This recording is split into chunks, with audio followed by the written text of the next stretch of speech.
لسوف أعود يا أمي أقبل رأسك الزاكي أبثك كل أشواق. جہاں نیکی دیکھو وہاں رشتہ دے دو، چاہے خاندان ہے، ہاں خاندان میں کو ترجیح دو، خاندان کو ترجیح دو، کوئی شک نہیں، لیکن اگر خاندان میں جوڑ نہیں باہر تلاش کرو.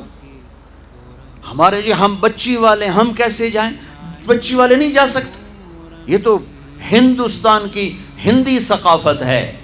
میری بیٹی جوان ہے، میرے ذمہ میں اپنی بیٹی کا رشتہ تلاش کروں. میں جا کر کہوں بھئی میری بچی جوان ہے، اگر آپ کو مناسب لگے تو آپ ہمارا پیغام قبول کر لیں. لیکن ہم اپنی بچیوں کو بوڑھا کر دیتے ہیں، کوئی رشتہ آئے تو کریں، کوئی رشتہ آئے تو کریں. پھر ایک یہ رشتے کرانے والیوں کا چکر ہے، اس نے کتنے گھر تباہ کر دیے ہیں. تو ماں باپ سے کہتا ہوں رائے لو، اولاد سے کہتا ہوں ماں باپ کے خلاف نہ جاؤ، نہ جاؤ، نہ جاؤ، نہ جاؤ. برکت کیا، دین سارا ہاتھ سے نکل جائے گا. لیکن سن لو میرے نبی کی زندگی اور بات اور سنت اور سیرت اور شریعت. فاطمہ علی کا رشتہ آیا ہے، کر دوں؟ فاطمہ جیسی بچی انکار کر سکتی تھی اور علی جیسا رشتہ انکار کر سکتی تھی. وہاں ہاں کے سوا کچھ نہیں تھا. یا رسول اللہ جیسے آپ مناسب سمجھیں. یہ انشاءاللہ اس لیے کہا تھا کہ پہلے فاطمہ سے پوچھوں، پھر آپ اسی قدموں پر واپس آئے. علی جی مجمع اکٹھا کرو. مجمع اکٹھا ہو گیا.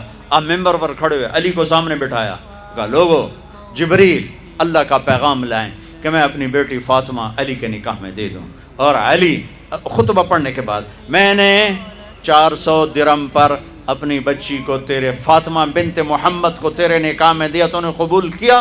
ویسے سامنے بیٹھے تھے، کہا جی قبول کیا، اور سجدے میں سر رکھ دیا. پھر جب رخصتی ہوئی تو آپ نے بلوایا. ایک اور بات چلی، بچی کو خود گھر چھوڑ کے آؤ سسرا. یہ کیسے احمق لوگ، یہ کہاں کی باتیں کرتے ہیں؟ فطرت کے خلاف. دین تو دین ہے، فطرت کے خلاف کہ بچی کو خامد کو سسرال کے گھر چھوڑ کے آ جاؤ. اس کے حقدار تو میرے نبی کی بیٹیاں تھیں. آپ نے علی کو بلایا، کہا اپنی امانت لے کے جاؤ. حضرت علی خود آئے، ساتھ ان کے بھائی عقیل آئے، ساتھ میں ایمن آئی، سلمان فارسی آئے، اور آپ نے علی کو اندر بلایا. فاطمہ کو دلہن بنایا گیا. عائشہ، ام سلمہ، حفصہ رضی اللہ عنہن نے دلہن بنایا. اور آپ نے فاطمہ کا ہاتھ پکڑ کے علی کے ہاتھ میں دیا، کہا علی نبی کی بیٹی مبارک ہو. پھر فرمایا میری بیٹی فاطمہ، میرے خاندان میں جو مجھے سب سے زیادہ محبوب تھا، میں نے تیرا ہاتھ اس کے ہاتھ میں دیا ہے. پوچھو اللہ کے واسطے پوچھو. یہ رشتہ بڑا اہم ہے. من آیات ہی، یہ میری نشانیوں میں سے میں نے خامد اور بیوی کا رشتہ بنایا. اللہ اس کو اپنی نشانیاں بتا رہا ہے. اس پر سینکڑوں آیات ہیں کہ یہ رشتہ باقی رہے، ٹوٹے نہیں.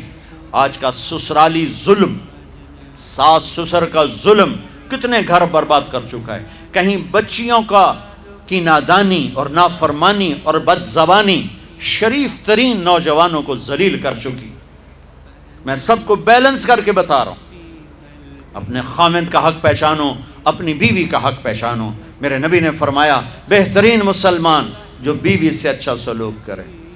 میرے نبی نے فرمایا میری شریعت میں سجدہ ہوتا تو بیوی سے کہتا خامد کو سجدہ کر. بھائیو بہنوں، یہ معاشرت ہے، معاشرت. اس کو سیکھو.